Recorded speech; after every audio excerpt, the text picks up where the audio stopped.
AITA for refusing to take my turn hosting family dinners after everyone always bails on mine. Part 1. I'm a 24-year-old woman, and in my family, Sunday dinners have always been a tradition. Growing up, it was one of those things we all looked forward to, the whole family coming together, catching up on life, and enjoying a big meal. My parents, my siblings, and I all took turns hosting, and the idea was simple. Whoever's turn it was would handle cooking and setting everything up. It was a way for us to share the responsibility, and it also made sure everyone got a chance to contribute. For as long as I can remember, these dinners have been a cornerstone of our family culture. I loved the tradition, and when I moved out on my own, I was excited to keep it going. I put in a lot of effort when it was my turn. I'd spend hours planning the menu, making sure there were dishes everyone loved, even accommodating all the different preferences and dietary quirks my family has. If my sister wanted something vegetarian or my dad was craving a particular dessert, I'd make sure it was on the table. I would start prepping the night before, marinating meat, chopping vegetables, baking desserts. I made it an event, not just a meal, and I really enjoyed it. But over the past few months, something changed. It started to feel like I was the only one who cared about keeping this tradition alive. The first time it happened, it was just my sister, who canceled last minute. She sent a quick text saying she wasn't feeling well, and I didn't think much of it. I mean, it happens, right? People get sick. I just figured she'd join next time. My brother still came, but he was late, and it was pretty clear he was only there out of obligation. The next time it was my turn, the same thing happened, and I started to feel like maybe I was imagining things or overreacting. But it was hard to ignore the way my brother suddenly had work stuff that prevented him from coming. It caught me off guard because he's never had to work on Sundays before. He didn't give much detail, just a quick, vague text that made it clear he wasn't going to be there. I didn't want to push him, but it felt off. Then there was my sister, who said she was going to visit a friend who was only in town just for the weekend, so she wouldn't be able to make it either. That stung because she could have seen her friend any other time, but it felt like she chose that weekend to have an excuse not to come. It wasn't even a solid plan, just something she mentioned in passing, like, "Oh, yeah, I'll be out, won't make it, sorry." I was left with just my parents, who at least showed up, but even that didn't go as smoothly as I hoped. They arrived late, almost an hour after the time I'd told everyone to come. I had the roast sitting on the stove, sides warming in the oven, and a salad that was starting to wilt, but I tried to keep a smile on my face and pretend everything was fine. When they walked in, they didn't seem to notice how much effort I had put into everything. My dad made a quick comment about how good it smelled, but that was it. They didn't linger over the meal like we usually did, savoring each dish and chatting. Instead, they ate quickly and then said they needed to head out because they had errands to run. Errands. On a Sunday evening, when we were supposed to be spending time together. It was like the whole evening was just another thing they had to check off their list before moving on to whatever was more important. I had spent hours making a roast, seasoning it just right, marinating it overnight so it would be flavorful and tender. I made mashed potatoes, roasted vegetables, and even a fresh loaf of bread. I knew how much my mom loved homemade bread, so I made it from scratch, kneading the dough until my arms were sore and letting it rise while I prepped everything else.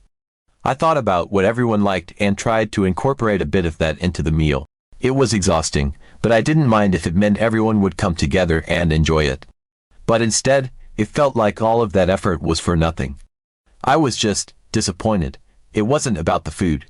It was the feeling that no one seemed to care. Like they all had somewhere better to be. I started noticing a pattern after that. It wasn't just a one-off thing, it was happening consistently. Whenever it was my mom's turn to host, everyone was there.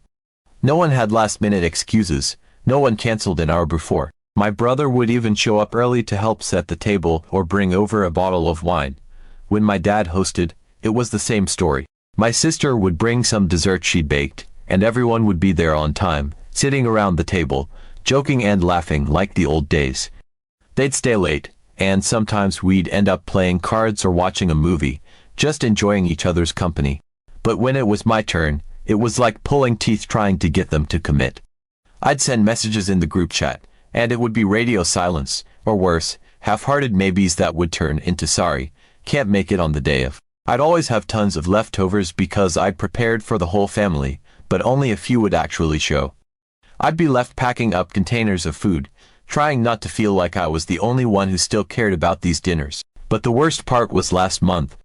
I thought if I planned something special, maybe that would get everyone excited, so I went all out.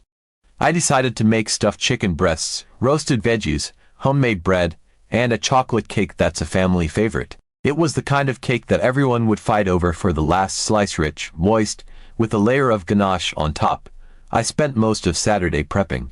I was marinating the chicken, chopping vegetables, letting the bread dough rise, and whisking together the batter for the cake.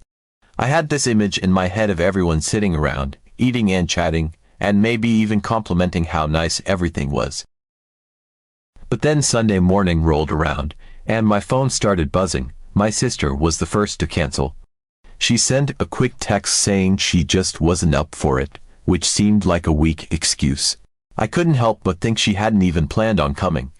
She just didn't want to be the first to say no. Then my brother sent a vague message saying he had some work stuff that came up, which I knew was probably just an excuse. It was always work stuff lately, even though he never used to work weekends. My parents still came, but they didn't show up until almost an hour late. I'd been keeping the food warm, but by the time they arrived, everything had lost its freshness. The bread was a little too crusty, the vegetables weren't as crisp, and I had to reheat the chicken. It was like they didn't notice how much effort I'd put into everything. We barely even got through dessert before they were saying they had to leave because they wanted to catch some sale at a store. I remember standing there, watching them gather their things, and just feeling numb. I had spent all of Saturday preparing this meal, waking up early on Sunday to finish everything, and in the end, it felt like none of it mattered. I was left with a ton of food, enough to feed twice as many people as actually showed up. I stood there in my kitchen, staring at all the leftovers, and I felt like a fool. I tried talking to my family about it afterward, asking if there was something I was doing wrong, or if maybe they just weren't into Sunday dinners anymore. My dad brushed it off and said I was being overly sensitive. He said sometimes people have other things going on, and that's just life. My mom said maybe I was putting too much pressure on myself to make everything perfect, and that's why I was feeling this way, but that wasn't the point. It wasn't about perfection, it was about feeling like my effort mattered and that they wanted to be there. I wanted them to be excited about coming over, the way they were when it was someone else's turn to host. Then, last week, it was my mom's turn to host, and guess what? Everyone was there, no excuses, no last-minute cancellations. My brother even left work early so he could get there on time. My sister brought a homemade appetizer, and everyone stayed late, laughing and reminiscing, like nothing was wrong. I was happy to be there, but I couldn't help but feel a bit hurt.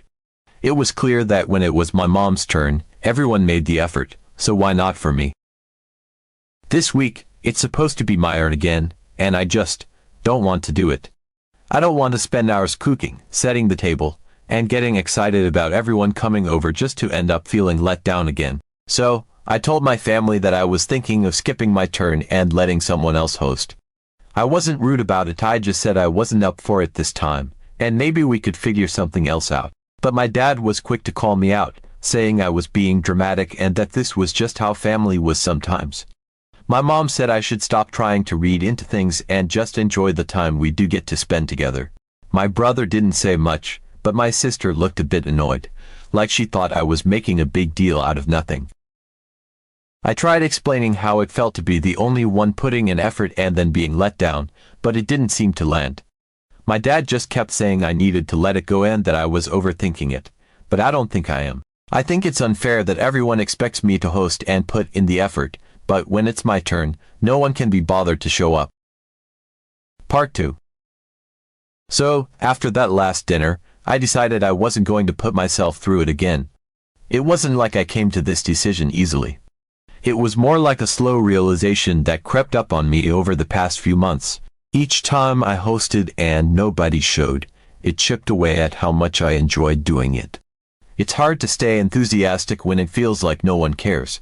I thought a lot about it during the week after that last dinner, running the whole evening over and over in my head, and every time I remembered how I had stood there with all that food, I just felt more and more ridiculous.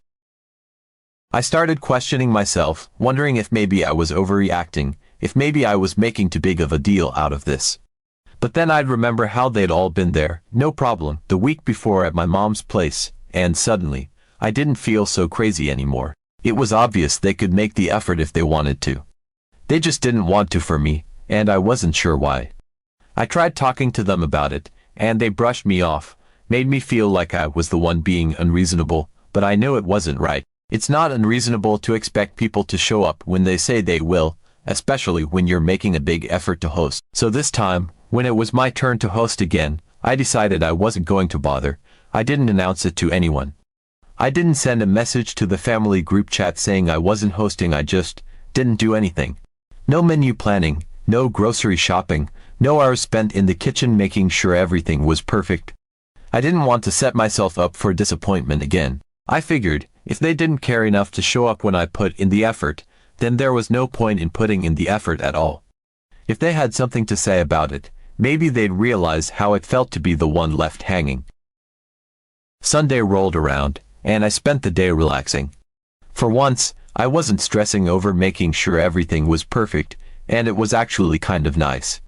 I watched some TV, took a long bath, and didn't think about cooking even once. There was a part of me that wondered if I should at least send a message, let everyone know I wasn't hosting, but I didn't.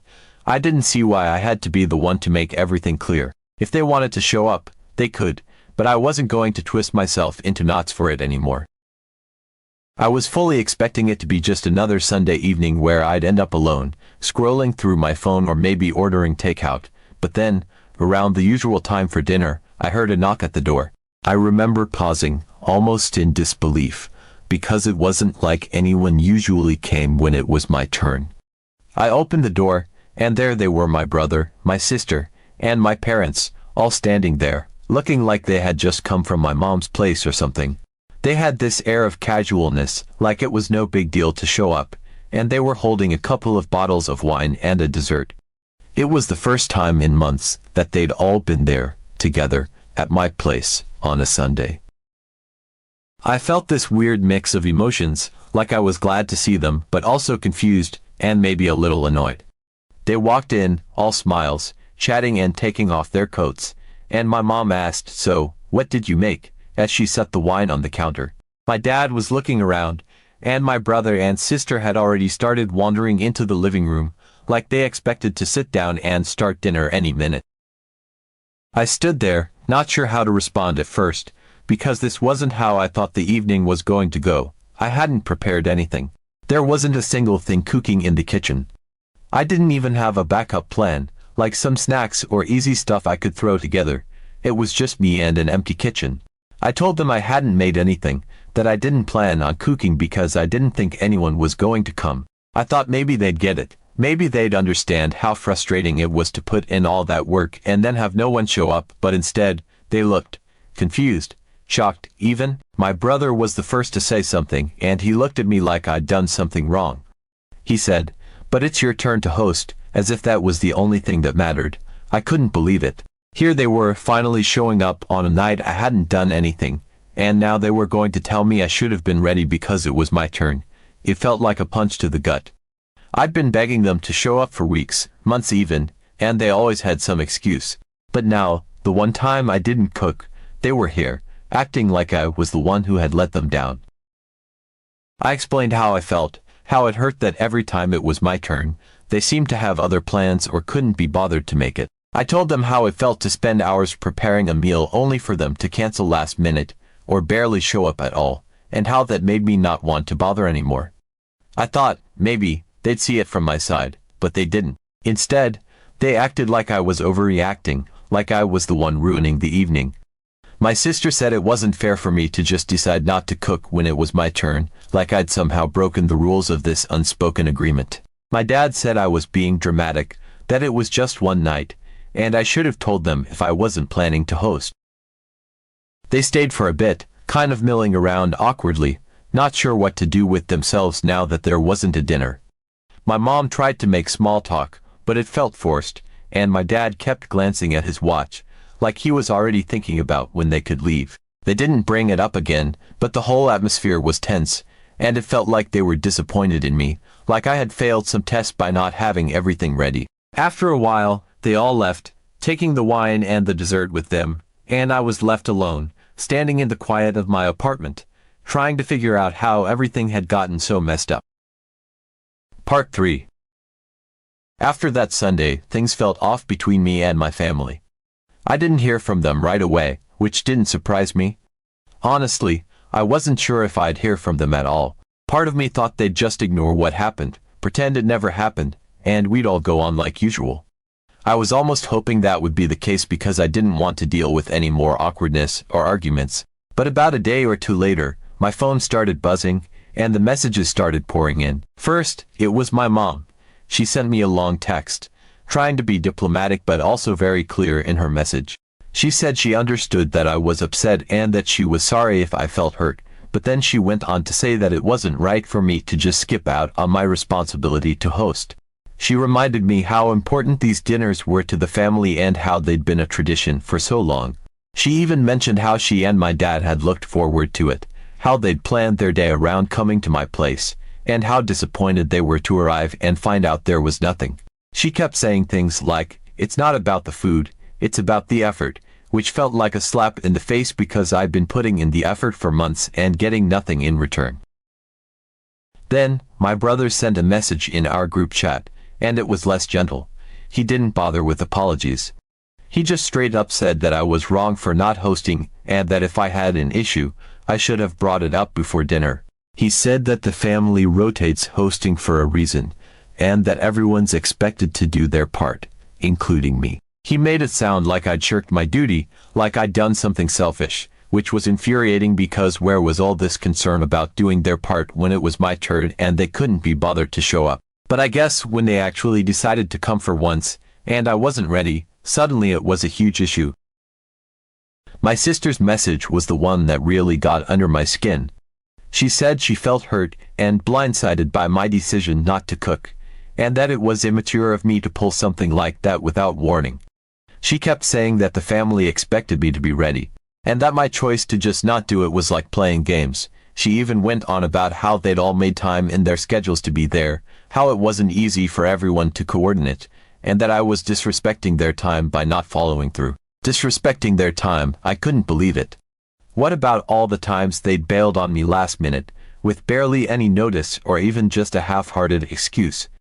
Apparently, that was fine, but if I didn't meet their expectations one time, I was the one being rude. It felt like I was being ganged up on, and their messages kept coming. They made it clear that they wanted this issue to be settled before the next dinner, which was in 2 weeks. They said they didn't want any more surprises, and that I should be prepared to host next time, no tricks or games. They made it sound like I'd done something sneaky, like my decision not to cook was some kind of calculated move to make them look bad. But the truth was, I just didn't see the point in going through all that effort again when it felt like they never appreciated it. And then, to top it all off, they said that since I hadn't cooked last time, I would need to make it up by helping out at the next dinner, which my dad was hosting. They suggested that I come over early to help with prep, set the table, and make sure everything was ready before everyone else arrived. It was like they were punishing me for standing up for myself, like I had to prove I was still part of the family by bending over backward to make up for something they thought I'd done wrong. They didn't see it as a way to come together or compromise. They framed it as my responsibility to earn back their trust, as if I'd broken some unwritten rule by refusing to cook that one night. I was stunned. I just couldn't believe how they were twisting this around. They kept saying they understood why I was upset, but their actions showed the complete opposite. If they really understood, they wouldn't be piling on more expectations and treating me like I'd done something unforgivable. It felt like they were missing the point entirely. I didn't need them to lecture me about traditions and responsibilities. I needed them to acknowledge that I'd been trying to keep this tradition alive on my own for months, and they'd been the ones dropping the ball. But instead of even considering that they might have had a role in why I decided not to cook, they all just zeroed in on me, acting like I was the one who had let them down. It hurt more than I expected it to. I had hoped that maybe, after what happened, they'd realize that something wasn't right, that maybe they'd actually ask why I felt like I couldn't go through with it anymore. I thought they might want to talk about how we could fix things, how we could make it so these dinners felt like a shared effort again. But they didn't want to fix anything, they just wanted me to fall in line, to go back to playing my part without complaining. And now, they wanted me to make up for something I didn't even think was wrong in the first place. So, am I the asshole for refusing to host this time around? I know it's a family tradition, and I don't want to ruin that, but I'm tired of feeling like I'm the only one who cares.